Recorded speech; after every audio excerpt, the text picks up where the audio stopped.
રાષ્ટ્રપતિ રામનાથ કોવિંદના સંબોધનની સાથે સંસદનું બજેટ સત્ર શરૂ થઈ ગયું છે, પરંતુ સવાલ એ થાય છે કે રાષ્ટ્રપતિના સંબોધનની જરૂર કેમ પડી? શું તેમના સંબોધન વિના સંસદનું સત્ર શરૂ થઈ શકતું નથી? તેનો ઇતિહાસ શું છે? આવો જાણીએ. સંસદને સંબોધિત કરવાની પરંપરા ભારતમાં નહીં પરંતુ અંગ્રેજોની છે. બ્રિટિશ પાર્લામેન્ટની વેબસાઇટ અનુસાર સંસદને સંબોધિત કરવાની પરંપરા 16મી સદીથી પણ વધારે જૂની છે. તે સમયે ત્યાંના રાજા અથવા રાણી સંસદને સંબોધતા હતા, પરંતુ 1852 બાદ દર વર્ષે બ્રિટનમાં સંસદને ત્યાંની ક્વીન સંબોધન કરી રહી છે. આ સિસ્ટમ અંગ્રેજોની સાથે ભારતમાં પણ આવી. 1919માં બ્રિટિશ સરકારે ભારતમાં ભારત સરકાર અધિનિયમ પસાર કર્યો. 1919માં જ આપણે ત્યાં રાજ્યસભાની રચના થઈ, પરંતુ તેને તે સમયે કાઉન્સિલ ઓફ સ્ટેટ કહેવામાં આવતું હતું. જો કે લોકસભાનો ઇતિહાસ 1853થી શરૂ થાય છે. શરૂઆતમાં લોકસભાને લેજિસ્લેટિવ કાઉન્સિલ કહેવામાં આવતું હતું, જેમાં 12 સભ્યો હતા. આઝાદી બાદ 1950થી સત્ર શરૂ થતાં પહેલા રાષ્ટ્રપતિનું સંબોધન થાય છે. બંધારણના આર્ટિકલ 86(1) તેની જોગવાઈ છે અને તેના અંતર્ગત સામાન્ય ચૂંટણી બાદ પહેલા અને વર્ષના પહેલા સત્રની શરૂઆત રાષ્ટ્રપતિના સંબોધનથી થાય છે અને ત્યારબાદ બંને સંસદનું કામ શરૂ થાય છે. 10 દેશોના બંધારણથી મળીને તૈયાર થયું આપણું બંધારણ.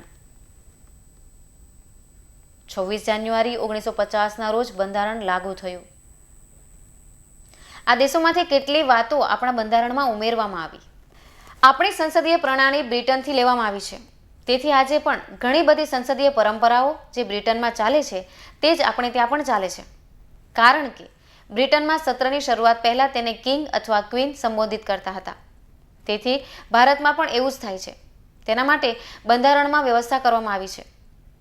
બ્રિટનમાં સંસદીય પ્રણાલીમાં રાજ પરિવારના પ્રમુખ ભારતીય સંસદીય પ્રણાલીના રાષ્ટ્રપતિના બરોબર છે.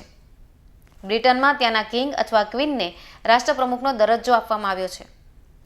બ્રિટિશ સિસ્ટમમાં કિંગ અથવા ક્વીનના ભાષણને કોઝેસ ઓફ સમન કહેવાય છે. તેમાં સેશન બોલવાનું કારણ જણાવવામાં આવતું હોય છે. પહેલા જ્યારે રજવાડાઓને પૈસાની જરૂરિયાત હતી ત્યારે તે સદનમાં બેઠક બોલાવતા હતા અને બેઠક બોલાવવાનું કારણ જણાવતા હતા.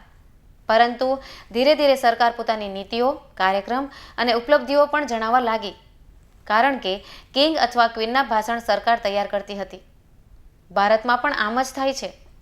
બ્રિટિશ ઇન્ડિયા સમયે જ્યારે ભારતમાં બંધારણીય સંશોધન થવા લાગ્યા તો ભારતમાં પણ કિંગ ક્વીનની જગ્યા ગવર્નર જનરલ અથવા વોઇસરોય સદનમાં ભાષણ આપતા હતા. ત્યારબાદ આપણા બંધારણમાં પણ તેને ઉમેરવામાં આવ્યું. ભારતીય બંધારણમાં રાષ્ટ્રપતિના અભિભાષણ માટે શું પ્રાવધાન છે?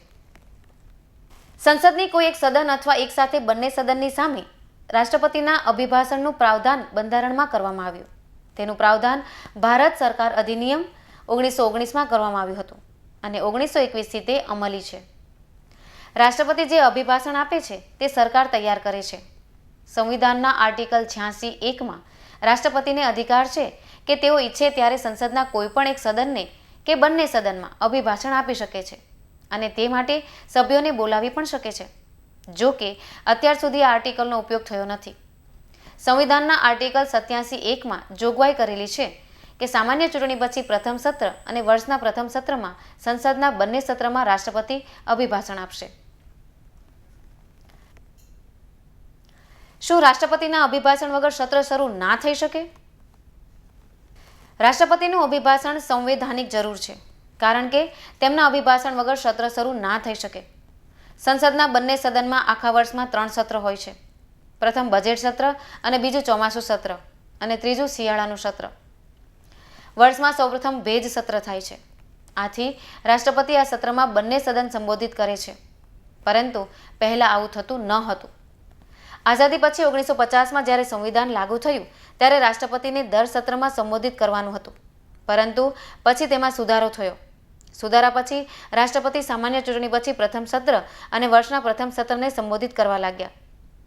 લોકસભા ચૂંટણી પછી દર સંસદમાં શપથ પછી અને લોકસભા અધ્યક્ષની ચૂંટણી પછી રાષ્ટ્રપતિની અભિભાષણ થાય છે.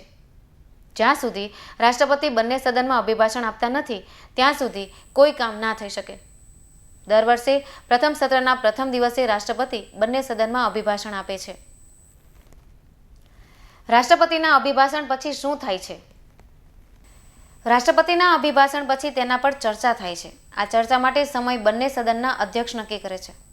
લોકસભાના નિયમ 16 અને રાજ્યસભાના નિયમ 14 પ્રમાણે અધ્યક્ષ સદનના નેતા કે વડાપ્રધાન પાસેથી રાષ્ટ્રપતિના અભિભાષણ પર ચર્ચાનો સમય નક્કી કરાશે. ત્યારબાદ લોકસભાના નિયમ 17 હેઠળ સંસદનો કોઈ સભ્ય આભારની દરખાસ્ત કરે છે, જેને બીજા સભ્ય દ્વારા મંજૂરી આપવામાં આવે છે.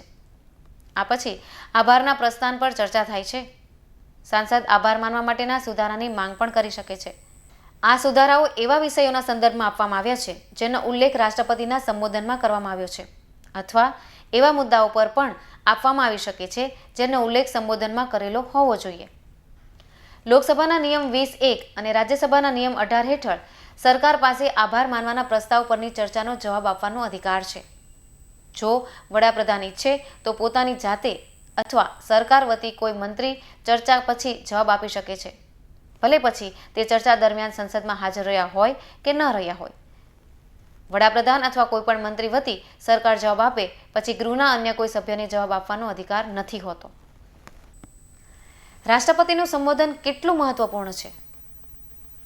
સરકાર શું કરી રહી છે અને શું કરશે તે જાણવાનો સંસદને અધિકાર છે.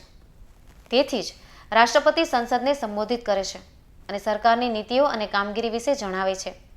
કારણ કે રાષ્ટ્રપતિ પણ સંસદનો જ એક ભાગ છે. કારણ કે રાષ્ટ્રપતિનું સરનામું સરકાર પોતે તૈયાર કરે છે. તેથી તેમાં સરકારના આગામી એક વર્ષના કામની વિગતો પણ સામેલ રહે છે. શું સંસદના સભ્યો રાષ્ટ્રપતિના ભાષણ પર સવાલ ઉઠાવી શકે છે? ના. બંને ગૃહોના કોઈપણ સભ્યને રાષ્ટ્રપતિના ભાષણ પર સવાલ કરવાનો અધિકાર નથી. જો કે આભારના પ્રસ્તાવ પર ચર્ચા દરમિયાન સભ્યો ચર્ચા કરી શકે છે. આ સમય દરમિયાન સભ્યો એવા વિષયો પર સવાલ ન ઉઠાવી શકે જેનો સીધો સંબંધ સરકાર સાથે નથી હોતો. આ ઉપરાંત ચર્ચા દરમિયાન રાષ્ટ્રપતિનું નામ આપી શકાતું નથી, કારણ કે ભાષણનો પ્રસ્તાવ સરકાર તૈયાર કરે છે. Bureau report, GSM news, Surat.